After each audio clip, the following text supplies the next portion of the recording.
शास्त्र पर बोलना, सांख्य पर, योग पर, वेदांत पर बोलना, वो एक अलग चीज है, वो तो है ही।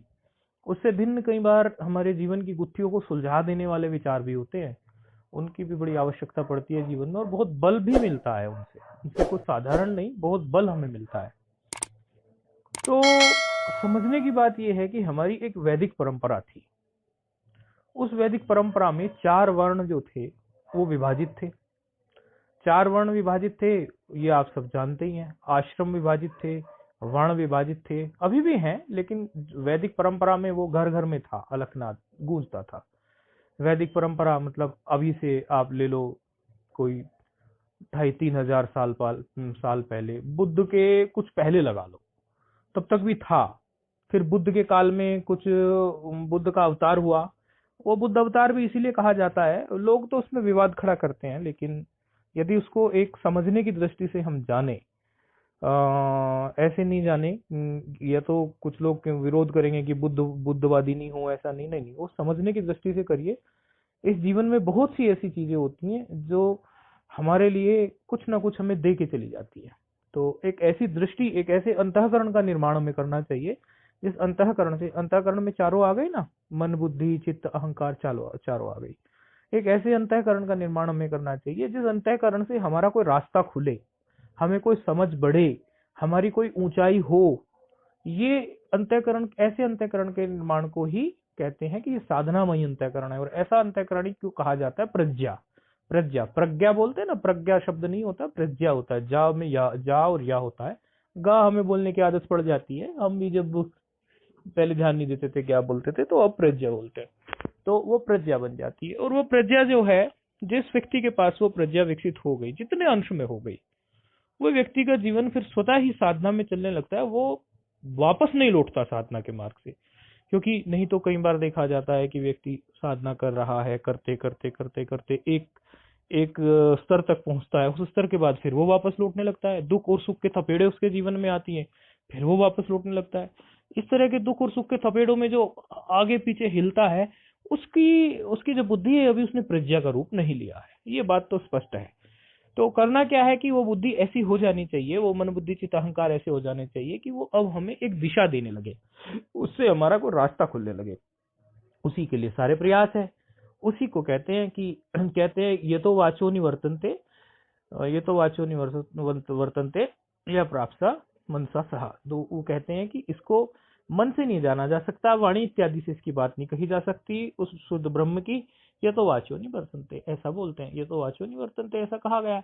लेकिन उसी के लिए फिर एक उपनिषद दूसरी बोलती है, कठोपनिषद बोल देती है कि वो मन सी, यानी मन से ही जाना जाता है। तो वो किस लिए कहा गया? एक उपनिषद कह रही है कि वो ये तो वाचो नहीं वर्तनते, दूसरी उपनिषद कह रही है मन से जाना जाता है। तो उसको फिर हमें समझना पड़ता है। उसको समझने का तरीका ये है कि वो अशुद्ध अंतःकरण से नहीं जाना जाता, वो शुद्ध अंतःकरण जो प्रज्ञा बन गई है, जो हमने कहा ना आपकी बुद्धि अब विवेक शालिनी हो गई है, ऐसे है शालिनी, विवेक शालिनी। तो ऐसी विवेक शालिनी जो बुद्धि हो गई है, वो ही उसको जान सकती है। ये एक मुख्य बात हमारे समझने की है। तो इसके लिए पहले हमारी एक वैदिक परंपरा थी। उस परंपरा में देखो, जो भी महापुरुषों ने चीजें बनाई हुई वेद की, क्योंकि सृष्टि के आरंभ में इस बात को ना तो कोई आर्य समाजी काटता, ना कोई सनातनी काटता, कोई भी नहीं काटता। ये कहते हैं कि ईश्वर है सृष्टि के आरंभ में, बोले हैं क्योंकि बिना ईश्वर के तो है नहीं कुछ भी। उसके आरंभ में, फिर सृष्टि के आरंभ में ईश्वर है, तो ईश्वर से स्वतः ही वेद प्रकट होता है। वेद के मंत्र पहले 1 लाख थे, अब घटकर 20-25 हजार, घटकर क्या हुए, लोप हो गए, हो जाते हैं। उसमें क्या होता है कि चीजें आगे परंपरा नहीं बढ़ती तो परंपराएं छिप जाती है, और परंपरा को लेकर ही हम अब बोलने वाले हैं। वो परंपराएं छिप जाती हैं क्योंकि उनको आगे बढ़ाया नहीं गया। कई सारी विद्याएं ऐसी होती हैं जो हमारे पूर्वज जानते हैं, ऋषि लोग जानते थे, लेकिन उनको कोई या तो ग्रहण करने वाला नहीं मिला, या उनको देने का मन नहीं हुआ, या दोनों का मन भी हो और ग्रहण करने वाला हो, उसके बावजूद भी कोई देश काल परिस्थिति ऐसी बन गई जिसके कारण वो विद्याएं आगे नहीं बढ़ पाई। तो इसी तरह वेद मंत्र जो पहले होते थे वो कम हो गए, मतलब कम कम दिखाई पड़ते हैं। इसी तरह उपनिषदें भी जो होती थी, अब वो कितनी सारी उपनिषदें थी, 200 के ऊपर उपनिषदें थी, उसमें से अभी छपी हुई में तो मुश्किल से ही कितनी मिलेगी, 100 उपनिषदें ढूंढना मुश्किल हो जाता है छपी हुई, उसमें से भी 10 उपनिषदों का अध्ययन ही व्यक्ति कर पाता है। तो ईशकेन कट मुंडक वांडू की ये सब जो है, इतरे तैतरे प्रश्न बृहदारण्यक, ये सब जो उपनिषदें हैं, इनका ही मुख्य अध्ययन है, लेकिन इनका भी नहीं हो रहा है अभी तो। ये भी पीछे छूटती जा रही है। तो पहले जो था वो वैदिक परंपरा जो हमारी थी, तो बुद्ध भगवान का जो अवतार की हम बात कह रहे थे कि सही दृष्टि ही रखनी चाहिए, गलत दृष्टि नहीं रखनी चाहिए। बुद्ध का अवतार ही इसलिए हुआ था कि ताकि उस समय थोड़ी वेद पर लोगों की दृष्टि हट गई थी, तो उन्होंने आके उनके चेलों ने और उन्होंने वेद की निंदा करना शुरू किया। वेद की निंदा करने से क्या हुआ, जो लोग वेद से अपना स्वार्थ सिद्ध कर रहे थे उनके कान खड़े हुए और फिर से वेद को शुद्ध रूप से प्रतिष्ठित रूप प्राप्त हुआ। क्योंकि जब तक किसी चीज की निंदा नहीं होती, जब जब आपके ही घर में, जब आपको लगे कि आपके ही परिवार में, जब आपकी चाचा से, ताऊ से, भाई से, बहन से बननी बंद हो जाए, तो बाहर से आप लड़ाई मोल ले लिए, सब एक एक हो जाते हैं घर के। तो इसी तरह से जो वेद की महिमा जो खराब हो गई थी, वेद की महिमा को जो लोगों ने ध्यान से देखा नहीं था, उसकी उस वजह से फिर बुद्ध भगवान का अवतार हुआ है और बुद्ध भगवान ने वेद की निंदा की है खूब। मतलब वेद की निंदा आई है, और वेद की निंदा होने से फिर सब पंडित जो थे वो एक्टिव हो गए, और सब विद्वान जो थे वो एक्टिव हो गए, और फिर से वेद को उठाने के लिए लग पड़े, क्योंकि लगा अरे ये तो वेद की निंदा हो गई। और खुद वेद से तिकड़मबाजी करके खुद वेद की प्रतिष्ठा को धूमिल कर रहे थे। लेकिन देखो भगवान को बुद्ध के रूप में अवतार लेना पड़ा, तो फिर से वेद की प्रतिष्ठा हुई। और इसी क्रम में भगवान शिव जी के अवतार शंकराचार्य जी का जन्म हुआ, क्योंकि शंकराचार्य जी का आना ही फिर से वही प्रतिष्ठा बनाना और चारों पीठ की स्थापना करना। तो फिर परंपरा स्थापित हुई, फिर से वर्ण आश्रम धर्म फिर से ठीक से चलने लगा। 4 वर्ण जो हैं, ब्राह्मण, क्षत्रिय, वैश्य और शूद्र, अब उसमें अनेकों जातियां आ जाती हैं। कोई ब्राह्मण ब्राह्मण तो ब्राह्मण ही रहता है, लेकिन क्षत्रियों में कई प्रकार से जातियों का समावेश हो जाता है। जो क्षत्रिय, कई बार ये जाट लोग भी क्षत्रिय क्षत्रिय प्रणाली में ही रखे जाते हैं। इस तरह से जो है वैश्य जो है वो, लेकिन ब्राह्मण तो ब्राह्मण ही रहता है। ब्राह्मण में कोई कैटेगरी नहीं है कि ब्राह्मण, इसको भी ब्राह्मण में रख दो, नहीं नहीं, वो तो जन्मना ब्राह्मण ही होता है, जन्म से जो ब्राह्मण हुआ है। और उसी तरह चार चार हमारे आश्रम रहे हैं भाई। सबसे पहले हमारा ब्रह्मचर्य आश्रम, फिर उसके बाद व्यक्ति गृहस्थ में जाता है या तो डायरेक्ट साधु बन जाता है। अब जरूरी नहीं है कि वो गृहस्थ में प्रवेश करे। किसी का विवेक ऐसा होता है कि वो नहीं गृहस्थ में प्रवेश करता, या उसका ऐसा कहो कि उसका लेन देन नहीं होता, नहीं करता वो गृहस्थ में प्रवेश। हमारा नहीं हुआ गृहस्थ में प्रवेश, क्योंकि हमारा ऐसा ही लेन देन, ऐसा ही विवेक था। उसके बाद फिर वानप्रस्थ आश्रम में आएगा व्यक्ति, यदि गृहस्थ में प्रवेश हुआ तो, और वानप्रस्थ फिर जो है संन्यास में आएगा। ये 4 वर्ण थे। तो ये 4 वर्ण और ये 4 आश्रम, क्षमा करें, ये 4 आश्रम थे, ब्रह्मचर्य, गृहस्थ, वानप्रस्थ और आपका संन्यास। 4 जो वर्ण हैं, वो 4 वर्ण समझो आप, वो 4 वर्ण और 4 आश्रम की जो ये बातें हुई हैं, ये बहुत शुद्ध रूप से थी। और इसमें फिर एक परंपरा थी, अध्ययन की परंपरा थी, अध्यापन की परंपरा थी, जीवन को आगे लेके चलने की एक ऐसी परंपरा थी जो घर घर में 3 वर्ण तो पूर्ण रूप से गुरुकुल में जाते थे। आप ऐसा मत समझना कि 3 वर्ण नहीं जाते थे। देखो ब्राह्मण, गुरुकुल ब्राह्मण चलाता था, क्षत्रिय पढ़ने जाता था, वैश्य पढ़ने जाता था, और ब्राह्मण, क्षत्रिय और वैश्य तीनों पढ़ने जाते थे।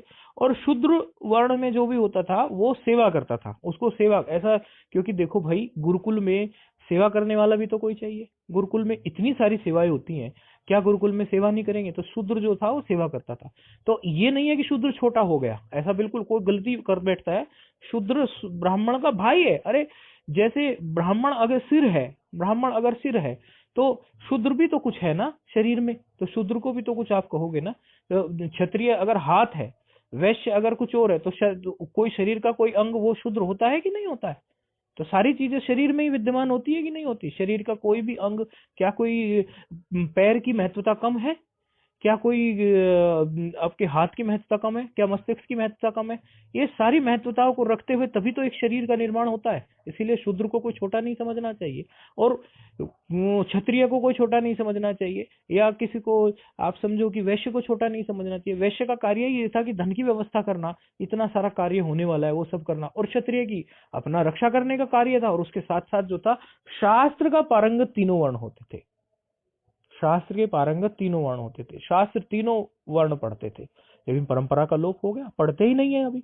अभी जिसके भी घर में ये जो हमसे मतलब थोड़ा बहुत जो भी सुनेगा, जिसके पास तक भी ये पहुंचेगा, या जो भी सुनेगा, जैसे भी कई लोगों के पास पहुंचती हैं चीजें, तो ये बात उनको समझनी चाहिए कि हमारी जो पीढ़ी है, कहीं तो ब्राह्मणों के घर में ये लोप हो गई है बातें।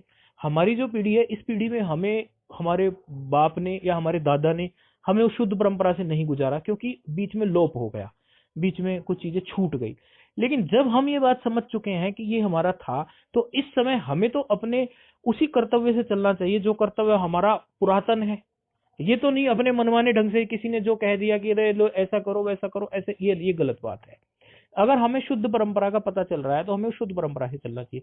फिर उसमें ये देखना चाहिए कि यदि हम वेद पढ़ने के अधिकारी नहीं है तो वेदांत पढ़ने के अधिकारी तो है, और यदि हम पढ़ नहीं सकते तो सुनने के अधिकारी है कि नहीं है। भाई यदि हमसे पढ़ना नहीं आता तो पढ़ने का प्रयास करना चाहिए। कई लोगों को तो आता नहीं तो भी पढ़ लेते हैं। हमारे तो कई संपर्क में ऐसे लोग आए जो पढ़ना नहीं जानते तो भी पढ़ गए। और यदि पढ़ना भी नहीं जाता तो महापुरुषों के चरणों में बैठकर या किसी शास्त्रकार के श्रोत्रिय ब्रह्मनिष्ठ के चरणों में बैठ, ब्रह्मनिष्ठ श्रोत्रिय वही हो सकता है जो जमुना ब्राह्मण हो, और ब्रह्मनिष्ठ जो ब्रह्म में जिसकी निष्ठा हो, ब्रह्म में जिसकी निष्ठा हो वो ब्रह्मनिष्ठ, ऐसे अर्थ कर लेना इसकी। ब्रह्मणी निष्ठा, ब्रह्मणी निष्ठा यस्य स ब्रह्मनिष्ठ, ब्रह्म में जिसकी निष्ठा हो वो ही जो है ब्रह्मनिष्ठ होता है। और श्रोत्रिय जन्मना ब्राह्मण हो और शास्त्र का जानकार हो, तो श्रोत्रिय ब्रह्मनिष्ठ का ये अर्थ होता है। इस हिसाब से किसी श्रोत्रिय ब्रह्मनिष्ठ के चरणों में बैठकर वो सुनना चाहिए, श्रवण करना चाहिए।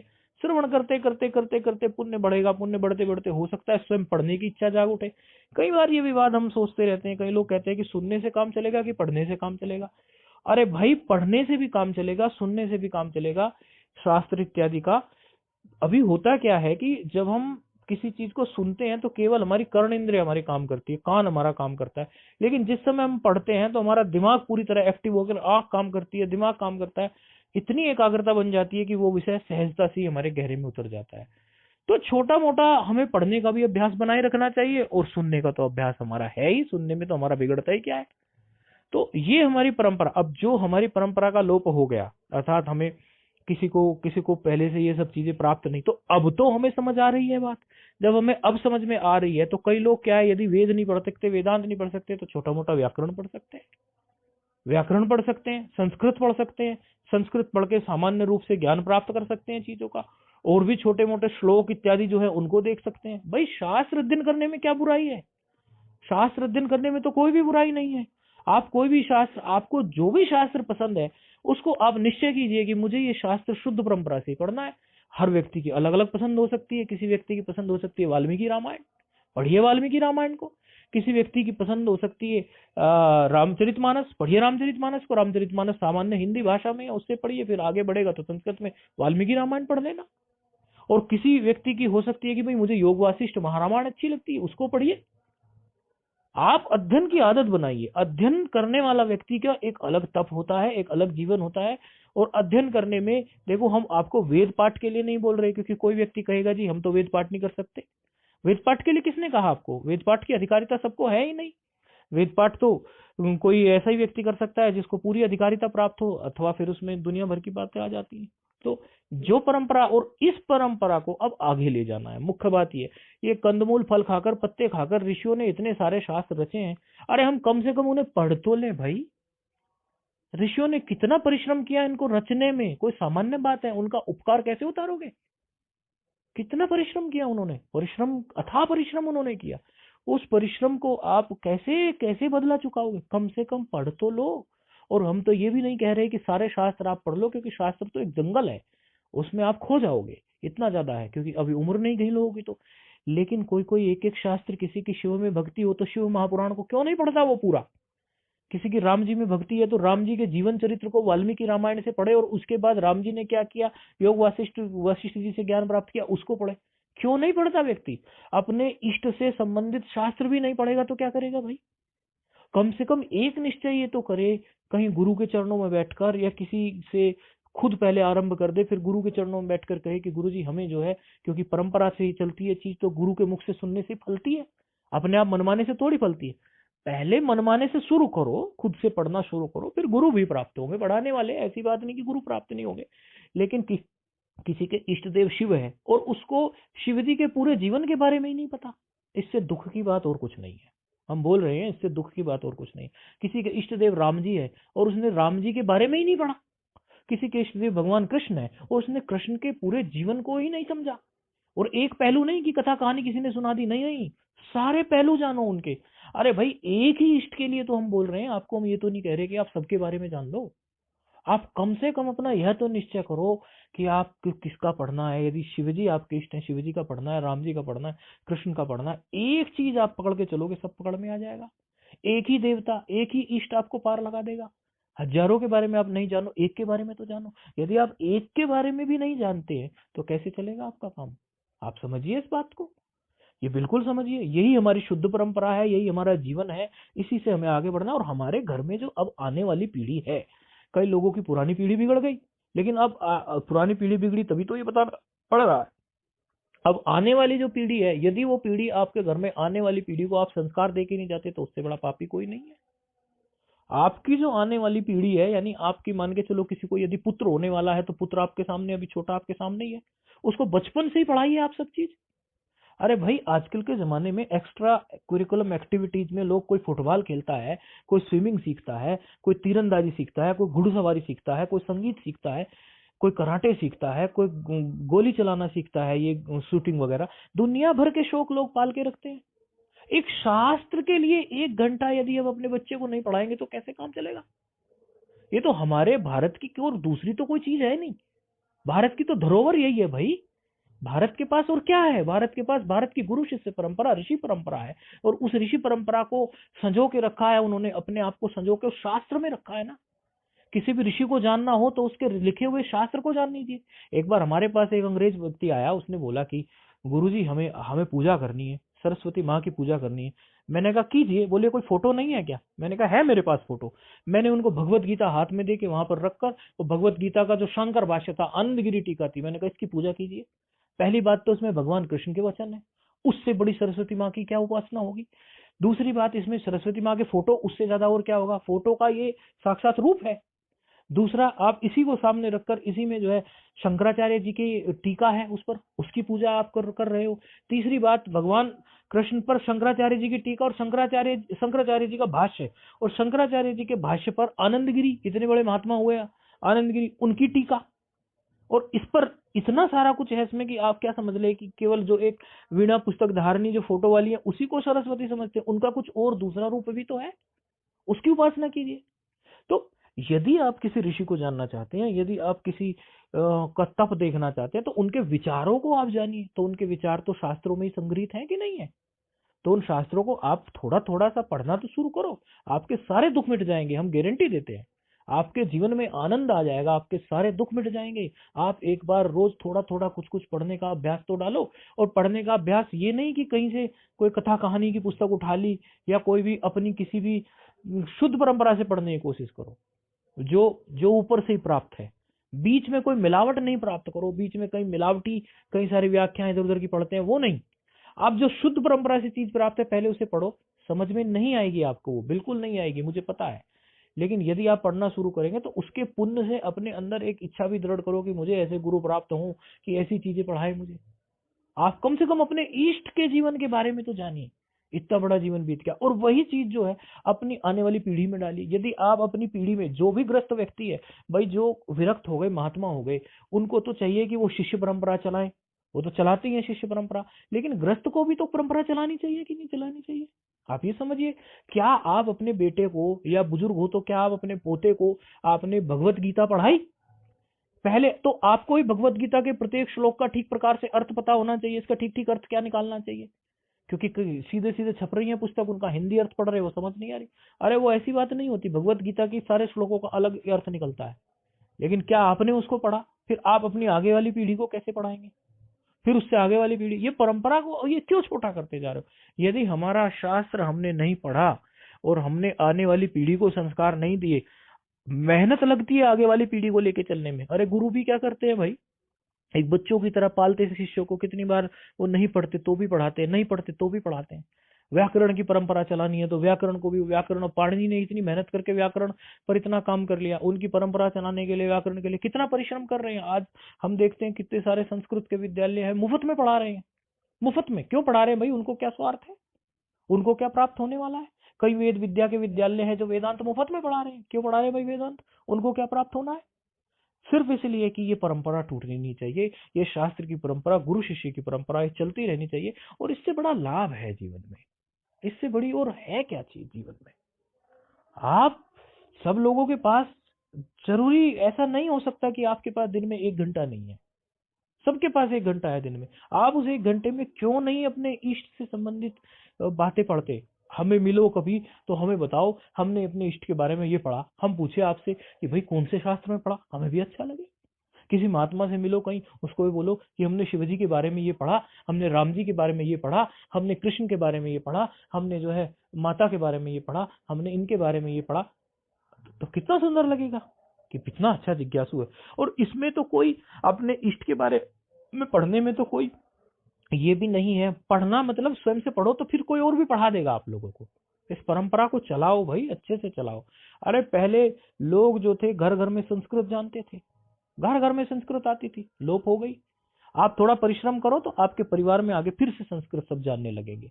ऐसी कोई बड़ी बात नहीं है ये। आपका 5 7 10 साल का परिश्रम होगा, सब संस्कृत जानने लगेंगे। संस्कृत जानने लगेंगे तो संस्कृत में सारे शास्त्र रचे हुए हैं, उनका अर्थ ठीक निकालने लगेंगे। भाई जब मूल, ये तो आप लोगों ने कई जगह पढ़ा है, सुना है कि मूल ग्रंथ अध्ययन के हेतु संस्कृत भाषा है सेतु। ये तो आप लोगों की सुनी सुनाई बात है, जिसकी नहीं सुनी है वो सुन लो। हमने तो सुनी है ये कई जगह, गुरु परंपरा में सुनी है कि मूल ग्रंथ अध्ययन के हेतु संस्कृत भाषा है एक सेतु। अरे जब गुरुजन इस बात को मान रहे हैं कि मूल ग्रंथ अध्ययन के हेतु संस्कृत भाषा है एक सेतु, आप लोगों को ये बात क्यों नहीं समझ आ रही भाई? समझ आनी चाहिए ये बात, और इस परंपरा को आगे बढ़ाना चाहिए। और सिर्फ संस्कृत की बात थोड़ी हो रही है, संस्कृत को माध्यम बनाकर अपने शास्त्रों को जानिए, अपने इष्ट के प्रति जानिए, शिवजी क्या है, क्या उनका स्वरूप है, उनके सभी शास्त्र उपलब्ध है।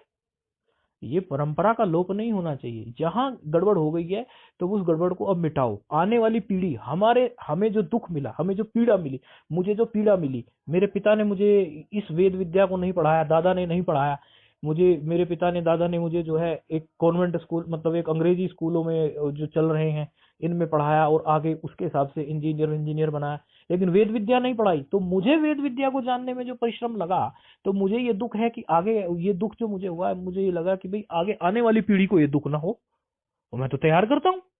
मैं तो ये परंपरा डालूंगा, मैं तो अपने से ही लोगों को व्याकरण भी सिखा दूंगा और शास्त्र भी पढ़ा दूंगा, और वो आगे चलाएंगे। लेकिन प्रत्येक व्यक्ति को ये सोचना चाहिए कि जब मैंने ये चीजें नहीं पढ़ी, मेरे परिवार में ये चीजें नहीं पढ़ी, कि तो मेरे आने वाले, मेरे बेटे को, मेरी बेटी को मेरी संस्कृति के संस्कार मिलने चाहिए कि नहीं मिलने चाहिए। मोटा मोटी कुछ भी सुन लेने से काम नहीं चलता। आप मोटा मोटा कुछ सुन के सोच लो कि हम गुरु वाले हो गए, हम सत्संग वाले हो गए, हम ज्ञानी हो गए, हमारे तो ये गुरु हो गए, हम गुरु वाले हो गए। अरे ऐसे काम नहीं चलता। आप कुछ भी नहीं है। जो गुरु के दिन रात साथ रहते हैं, ऐसे गुरु वाले लोगों को भी भला नहीं होता यदि वो स्वयं से परिश्रम नहीं करते। व्यक्ति को स्वयं भी कुछ परिश्रम करना पड़ता है। आप तो कुछ भी नहीं है, आप और हम कुछ भी नहीं है। जो दिन रात गुरु के साथ रहते हैं उनके भी भले नहीं होते यदि वो स्वयं से परिश्रम नहीं करते। इस बात को पल्ले गांठ मार लो अपने। इसलिए स्वयं से परिश्रम करो। कई लोग ऐसा सोच लेते हैं कि हम तो बड़े गुरु के चेले हो गए, हम तो उनके चेले हो गए, ऐसी भ्रांति पाल लेते हैं लोग, बस हमारा तो काम खत्म हो गया। नहीं भैया, ऐसा कुछ भी नहीं हुआ है। वो तो एक माध्यम मात्र है, आपका एक संस्कार हो गया, उससे भी आगे बहुत कुछ है। आप तो अभी बिल्कुल जीरो से बस एक पॉइंट पे आए हो। चलना तो 100 तक है, यात्रा तो 100 तक है। जिनको ये बात समझ आ जाती है वो चल पड़ते हैं, जिनको नहीं समझ में आती वो अपने ही अहंकार में, नहीं नहीं हमारे तो गुरु है, बात खत्म हो गई। तो उसका मतलब ये है कि वो कुछ करना तो चाहते नहीं है परिश्रम, बस गुरु की ओढ़नी ओढ़ के बैठ गए। अरे भाई, कौन से गुरु ये मना करेंगे कि आप अपने इष्ट के बारे में पढ़ो, नहीं पढ़ो? ऐसा कोई कहेगा गुरु? कोई गुरु नहीं कहेगा। कौन से गुरु ये कहेंगे कि आप भगवत गीता के शांकर भाष्य को पढ़िए, भगवत गीता की सीधे सीधे हिंदी पढ़ने की जरूरत नहीं है, वो तो आप वर्षों से पढ़ते आ रहे हैं, उसकी किसी और चीज को पढ़िए। कौन से गुरु आपको मना करेंगे शास्त्र अध्ययन करने के लिए? और बैठ के पढ़िए चरणों में। आपको समझ नहीं आता तो समझने वाले, समझाने वाले भी आपको मिल जाएंगे, लेकिन कोशिश तो करिए आप लोग। तो कोशिश ही नहीं है, उठ के ही नहीं चल रहे हो, ऐसा कैसे चलेगा? और भाई आपको कोई ग्रस्त छुड़ाने की बात हमने कही नहीं कि आप अपना ग्रस्त छोड़ दीजिए, आप अपने बच्चों का लालन पालन न कीजिए, आप नौकरी ना करवाइए उनसे, ऐसा तो हमने कहा ही नहीं। हम तो ये कह रहे हैं, जहां आप अपने बच्चे को एक एक्स्ट्रा हॉबी देते हो घर में कि ये सिलाई, संगीत, कढ़ाई बुनाई ये सब सीख ले, इसके साथ साथ यदि आप उस बच्चे के लिए 1 घंटे सिर्फ शास्त्र अध्ययन का निकाले, एक एक छोटे छोटे शास्त्र से शुरू करें। यदि किसी बच्चे को आप नींव डालना चाहते हैं, आपको पोता पैदा होने वाला है, मानो किसी को पैदा होने वाला है पोता, आप उसको बचपन से ही जब रटाना शुरू करेंगे शास्त्र 1 घंटा रोज, तो वो एक दिन कितना बड़ा विद्वान बनेगा। और यही तो आपके जीवन की कमाई होगी। ये पुण्य आपको कहां से कहां ले जाएगा? आप सिर्फ बच्चों को पेट पालतू विद्या सिखा रहे हो, पेट पालतू विद्या सिखा रहे हो। वो पेट पालतू विद्या में कहीं ये नहीं लिखा हुआ कि दुख के समय पर क्या करना चाहिए, अधिक सुख हो जाए तो अपने को सम कैसे रखना चाहिए। ये तो केवल शास्त्र देगा, गुरु देंगे। अब बताओ कौन सी इंजीनियरिंग की इस पढ़ाई में ये बताया जाता है कि जब अधिक दुख आ जाए, अचानक से कोई दुख आ जाए तो उसमें क्या करना चाहिए? ये शास्त्र बताएगा। कौन सा है ऐसा कोई दुख आ जाए, शरीर में प्राकृतिक आ जाए, कोरोना आ जाए, दुनिया भर की चीजें पता नहीं क्या क्या चल रही हैं दुनिया में, या कुछ भी आ जाए तो सारी इंजीनियरिंग, सारी डॉक्टरी सब की सब धरी की धरी रह जाती है। मूर्ख बने घूमते हैं कितने सारे इंजीनियर आजकल, कितने डॉक्टर मूर्ख बने घूमते हैं। कारण क्या है? क्योंकि शास्त्र तो उन्होंने देखा नहीं अपने गुरु पर। अरे सब लिख के चले गए भाई शास्त्र में, वो सब कुछ लिख के चले गए, केवल उसको छानना ही तो है, देखना ही तो है। किसी ने हमारे लिए इतना कुछ किया, और आपको क्या लगता है कि सिर्फ मेरे लिए किया है? या सिर्फ जो ये गुरु लोग बन गए हैं, दाढ़ी पाल ली है और सिर्फ धोती पहन ली और गेरू पहन लिया, इन्हीं बेचारों के लिए सब किया है? इनको तो आप बेचारे समझते हो ना। क्या आपके लिए ऋषियों ने कुछ नहीं किया है? केवल यही लोग पढ़ेंगे, महात्मा लोग ही। आपको कोई मतलब नहीं है इन बातों से। ऐसे जीवन नहीं चलेगा, आप समझ लो। व्यर्थ में आपको ऐसा ऐसी सोच रखने वाले को नरक में जगह मिलती, स्वर्ग तो छोड़ दो। कैसे मिलेगी कहीं जगह? क्योंकि अपने ही अहंकार की एक ओढ़नी ओढ़ ली है कि हम तो बड़े गुरु वाले, हम तो ये वाले, हमारा तो इसी से काम चल जाएगा। अरे गुरु लोग आपको यदि कोई बात शास्त्र सम्मत नहीं बता रहे हैं तो आपको शास्त्र सम्मत करनी चाहिए। और मुझे तो लगता नहीं इस दुनिया में कोई भी ऐसे गुरु होंगे जो आपको गलत रास्ता ऐसा दिखाते हो कि भाई शास्त्र ना पढ़ो। आप आपकी परंपरा जो लुप्त हो गई है, वो ऋषि परंपरा, उस ऋषि परंपरा को फिर से जीवित करो, जिंदा करो उसको फिर से। और जीवित करने का माध्यम में पहले स्वयं थोड़ा थोड़ा पढ़ो, फिर आगे आपका बेटा किसी को पैदा होने वाला है या किसी को पोता पैदा होने वाला है, उनको संस्कार दो। और ये नहीं कि एक एक पुस्तक छप रही है बस उसका रोज पाठ कर रहे हो, उससे आगे बढ़ो। हर व्यक्ति को जहां पर वो होता है उससे थोड़ा आगे बढ़ना होता है। जो आप 20 साल से काम करते जा रहे हैं और जरूरी आप उसी काम को करते जा रहे हैं, माला घिसे जा रहे हैं, माला घिसे जा रहे हैं। अरे माला भी करो, माला करने की कोई बुराई नहीं, लेकिन माला के साथ साथ अब थोड़ा विचार तो करो, विचार में तो प्रवेश करो। अरे भाई ये सारी भक्ति इत्यादि विचार में प्रवेश करने के लिए थोड़ा विचार में प्रवेश करो, विचार प्रवेश। और यदि कुछ भी नहीं होना तो कई महापुरुषों के चरणों में जाके बैठ जाओ भाई, पैर पकड़ लो उनके, वो दे देंगे आप लोगों को कुछ, उनके पास है कुछ। आप ढूंढो ऐसे गुरुओं को। क्यों नहीं जाते आप ऐसे गुरुओं को? क्यों अपने घरों में छिप के बैठे हुए? अरे ऐसा थोड़ी हो गया है कि गुरु लोग दुनिया में खत्म हो गए हैं। ऐसा कभी हुआ है किसी भी काल में? कभी भी नहीं हुआ। आगे बढ़ो, आगे बढ़ो। स्वयं नहीं कर सकते, किसी से कराओ, लेकिन आगे बढ़ो। रोज 1 घंटा निकालो, स्वयं पहले अपने अंदर उतारो चीजों को, पढ़ो। और अपने साथ साथ अपने परिजनों को, अपने भाई माई बेटे पुत्र पुत्री सबको आप ये चीजें देते चले जाओ। ऐसे काम नहीं चलने वाला। आप समझते हो कि ये सिर्फ जो है एक ओढ़नी ओढ़ लेने से काम चल जाएगा? हमारा पेट पालतू विद्या से कुछ नहीं होने वाला।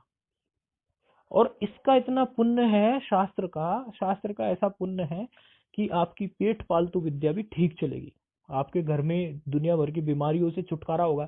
अरे जिसके घर में नित्य नित्य जो है वैदिक परंपरा से वेद जीवन चलता हो, उसके घर में भला कोई दुख आसानी से आएगा क्या? और यदि दुख आ भी गया, प्रारब्ध वशात आ भी गया, क्योंकि राम जी को भी तो दुख आ गया था, कृष्ण जी को भी तो दुख आ गया था, दशरथ जी को भी तो दुख आ गया, लेकिन उस दुख में कैसे सम रहा जाए, ये तो आपको गुरुजनों का सत्संग ही बताएगा ना। और वो सत्संग किसके माध्यम से होता है? शास्त्र के माध्यम से ही तो होता है। दूसरा तो कोई गुरुजन अपने पास से बनी हुई बात तो नहीं बताते। तो वो जिन शास्त्रों का अध्ययन करने शास्त्र से कुछ बताते हैं, उन्हीं शास्त्रों की तरफ आपको चलना चाहिए।